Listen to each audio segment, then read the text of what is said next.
Halo semuanya. Halo, halo.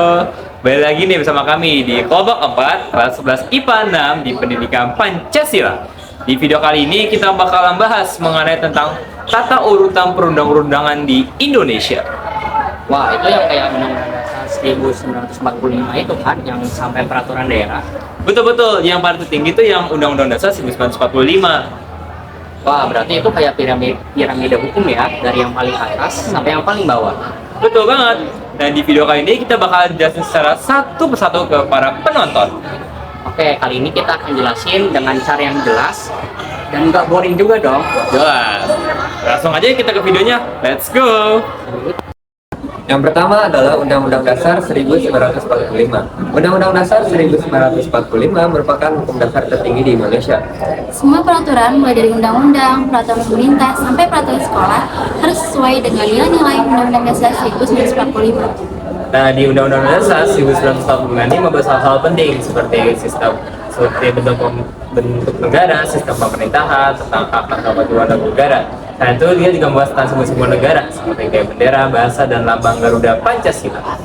Salah satu isi penting dari Undang-Undang Dasar Negara Republik Indonesia tahun 1945 adalah pasal 31 ayat 1 yang berbunyi, setiap warga negara Indonesia berhak mendapatkan pendidikan, yang artinya semua warga negara Indonesia berhak sekolah tanpa dibeda-bedakan. Nah, contoh penerapannya adalah seperti saat kita di lingkungan sekolah, laki-laki maupun perempuan berhak mendapatkan hak untuk belajar dan pelajaran yang layak. Nah, kalau ada teman kita yang tidak mampu, pemerintah juga menyediakan program beasiswa. Nah, jadi itulah contoh dari penerapannya di kehidupan kita sehari-hari. Jadi bisa kita simpulkan nih bahwasanya Undang-Undang Dasar 1945 menjadi dasar hukum tertinggi yang ada di Indonesia. Semua peraturan yang ingin dibuat harus berpedoman kepada Undang-Undang Dasar 1945. Nah, jadi yang kedua atau urutan kedua tertinggi dari peraturan perundang-undangan yang ada di Indonesia adalah ketetapan MPR ataupun TAP MPR.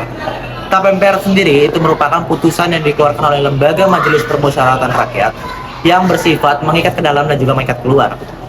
Mengikat ke dalam artinya putusan yang diambil atau yang dikeluarkan itu mengikat ke lembaga-lembaga yang ada di Indonesia. Kemudian untuk mengikat keluar artinya keputusan yang diambil ataupun yang dikeluarkan itu mengikat kepada seluruh warga negara, lembaga rakyat dan juga lembaga negara itu sendiri.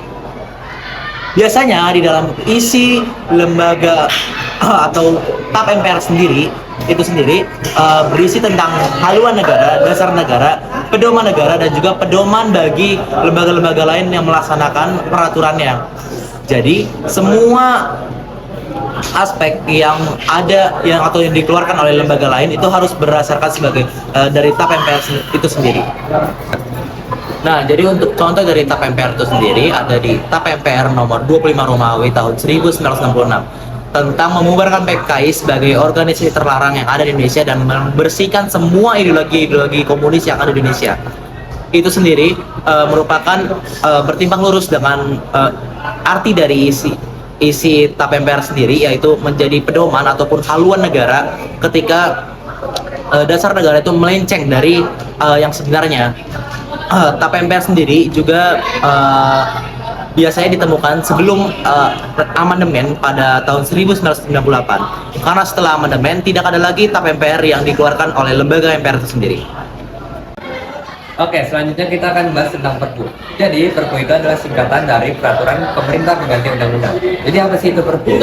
Perpu itu adalah peraturan yang dikeluarkan oleh Presiden ketika negara sedang berada dalam kondisi darurat atau genting, di mana DPR belum mengeluarkan undang-undang lebih cepat. Jadi, dasar hukum dari Perpu ini ada di pasal 22 ayat 1 Undang-Undang Dasar 1945, di mana kurang lebih pasal itu menyatakan bahwa Presiden itu bisa mengeluarkan sebuah peraturan yang mengganti undang-undang. Setelah itu Perpu tersebut harus diberikan kepada DPR untuk disetujui. Jika disetujui maka Perpu tersebut akan menjadi undang-undang. Jika tidak maka akan dicabut. Contohnya adalah Perpu nomor 1 tahun 2020, di mana Perpu itu dikeluarkan oleh Presiden Joko Widodo ketika negara kita sedang mengalami wabah COVID-19, di mana pemerintah membutuhkan dasar hukum untuk melakukan tindakan seperti tindakan kesehatan, ekonomi, dan lain-lain. Jadi dikeluarkanlah Perpu tersebut. Jadi, peraturan pemerintah atau PP adalah peraturan perundang-undangan yang ditetapkan oleh Presiden di Indonesia untuk menjalankan undang-undang sebagaimana mestinya. Peraturan pemerintah berfungsi sebagai aturan pelaksana atau organik dari sebuah undang-undang dan tidak boleh bertentangan dengannya. Nah, peraturan yang ingin saya bahas kali ini adalah Peraturan Pemerintah Nomor 17 Tahun 2025 tentang tata kelola penyelenggaraan sistem elektronik dalam perlindungan anak. Nah, tujuan dari peraturan ini adalah untuk melindungi anak-anak kita dari paparan konten media sosial yang tidak sesuai dengan umurnya, melindungi data pribadi anak, melindungi mereka dari eksploitasi. Nah, dari tujuan dan judulnya, kita sudah dapat mengira apa saja penerapan-penerapannya dalam kehidupan sehari-hari. Nah, contohnya adalah verifikasi usia dan persetujuan orang tua dalam membuat akun digital. Contohnya tujuannya agar media dapat menyesuaikan konten-konten yang ingin dipaparkan kepada penggunanya. Dan yang kedua adalah fitur parental control. Nah, fitur ini tersedia di aplikasi, di game, atau bahkan langsung di handphonenya. Tujuannya untuk memblokir konten-konten yang tidak layak dan juga memantau aktivitas anak ketika melakukan aktivitas di dunia digitalnya. Nah, jadi yang selanjutnya ada yang namanya peraturan presiden ataupun disingkat biasanya Perpres. Nah, jadi peraturan presiden ini itu dibuat dan ditentukan langsung oleh presiden kita. Nah, tujuannya apa sih Perpres itu? Jadi peraturan presiden itu tujuannya untuk menjalankan perintah-perintah dari tata perundang yang ada di atasnya, yaitu dari undang-undang ataupun dari peraturan pemerintah. Dan peraturan presiden ini tuh biasanya ngatur tentang apa sih?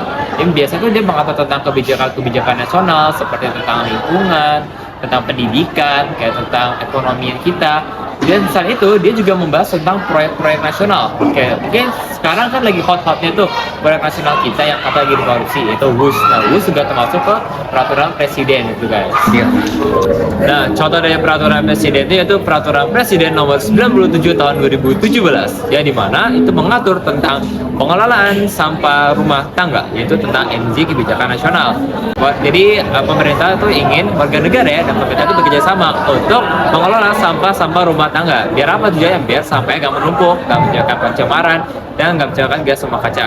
Nah, terus contoh nyata yang bisa kita ambil itu apa? Contohnya yaitu seperti ini, yaitu membawa tumbler dan tetap makan sendiri, tidak menggunakan sampah-sampah plastik yang hanya sekali pakai. Halo guys, jadi sekarang aku menjelaskan tentang peraturan daerah provinsi. Apa sih peraturan daerah provinsi itu? Peraturan daerah provinsi adalah aturan resmi yang dibuat oleh pemerintah bareng Dewan Perwakilan Rakyat Daerah. Tujuannya agar urusan di provinsi bisa diatur dengan baik dan sesuai sama kebutuhan masyarakatnya.